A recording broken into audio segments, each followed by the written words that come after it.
కేసీఆర్ వ్యాఖ్యలకు Telangana CM Revanth Reddy counter ఇచ్చారు. అవసరాలకు అనుగుణంగా మోదీ కేసీఆర్ మాట్లాడారని మండిపడ్డారు. కేసీఆర్ ప్రసంగంలో పసలేదన్నారు.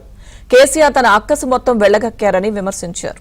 పూర్తి అప్డేట్స్ మా ప్రతినిధి సిద్ధార్థ్ లైవ్ లో అందిస్తారు. సిద్ధార్థ్. తంగిలక్ష్మి దుర్గా కాసేపటి క్రితం జానారెడ్డి నివాసానికి సీఎం రేవంత్ రెడ్డి వచ్చారు. శాంతి చర్చలకు సంబంధించినటువంటి అంశాన్ని ఆయనతో చర్చించారు. ఆయనతో పాటు కేకే కూడా అప్పుడు చర్చలు జరిగినప్పుడు కేకే పీసీసీ చీఫ్గా ఉన్నటువంటి నేపథ్యంలో ఆయనను కూడా ఇక్కడికి పిలిచారు. చర్చలకు సంబంధించి నిన్న శాంతి చర్చల కమిటీ సీఎం రేవంత్తో భేటీ అయింది. ఆ నేపథ్యంలో నక్సలైట్ల సమస్యలను మేము శాంతి భద్రతల సమస్యలుగా కాకుండా దీన్ని ఒక సామాజిక కోణంలో చూస్తున్నామనే విషయాన్ని చెప్పారు. శాంతి చర్చలకు సంబంధించినటువంటి విషయాన్ని వాళ్ళతో చర్చించారు. ఏ విధంగా ముందుకు వెళ్ళాలనే అంశానికి సంబంధించినటువంటి విషయాల్ని వాళ్ళతో చర్చించారు. ఇక బయటకు వచ్చిన తర్వాత సీఎం రేవంత్ రెడ్డి కాసేపు మీడియాతో చిట్చాట్ చేశారు. ఈ చిట్చాట్లో అనేక విషయాలకు సంబంధించినటువంటి ప్రస్తావన వచ్చింది. దాంట్లో శాంతి చర్చలకు సంబంధించినటువంటి అంశం కూడా వచ్చింది. ఇది జాతీయ పార్టీ కాబట్టి జాతీయ విధానం ఒకటి ఉంటుంది.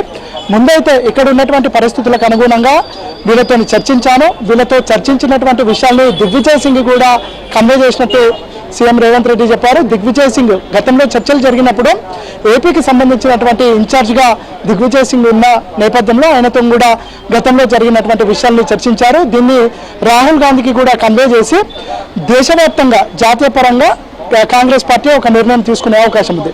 దాంతోపాటు నిన్న జరిగినటువంటి బీఆర్ఎస్ రజతోత్సవ సభకు సంబంధించినటువంటి అంశాన్ని కూడా సీఎం రేవంత్ రెడ్డి ప్రస్తావించారు. నిన్న కేసీఆర్ స్పీచ్లో పసలేదనే విషయాన్ని సీఎం రేవంత్ రెడ్డి చెప్పారు. దాంతోపాటు ఇటు కేసీఆర్ కానీ మోడీ కానీ వాళ్ళకు అవసరమైనటువంటి విషయాల్ని ముఖ్యంగా అబద్ధాలని పదే పదే చెప్తారనే విషయాన్ని రేవంత్ రెడ్డి చెప్పారు. ఇక వాళ్ళ ప్రభుత్వానికి సంబంధించినటువంటి విషయాలు ఇప్పటికే అనేక పథకాలను ప్రజల్లోకి తీసుకువెళ్ళినాం, కానీ వాటిని ప్రచారం చేసుకోవడంలో కొద్దిగా విఫలమయ్యాము. దాన్ని స్పీడప్ చేయాల్సిన అవసరం ఉంది కాబట్టి దాన్ని స్పీడప్ ఖచ్చితంగా చేస్తామనే విషయాన్ని చెప్పారు. తాను 20 సంవత్సరాలు అంటే మరో 20 సంవత్సరాలు రాజకీయాల్లో ఉంటాననే విషయాన్ని కూడా సీఎం రేవంత్ రెడ్డి స్పష్టం చేశారు. ఇటు గతంలో జరిగినటువంటి తప్పిదాలకు ఇటు కేసీఆర్ని కానీ కేటీఆర్ని కానీ హరీష్ రావుని కానీ లేదంటే గత ప్రభుత్వంలో తప్పిదాలు చేసినటువంటి వాళ్ళను అరెస్టు చేస్తారని చాలామంది భావిస్తూ ఉన్నారు. కానీ ఏదైనా అవుట్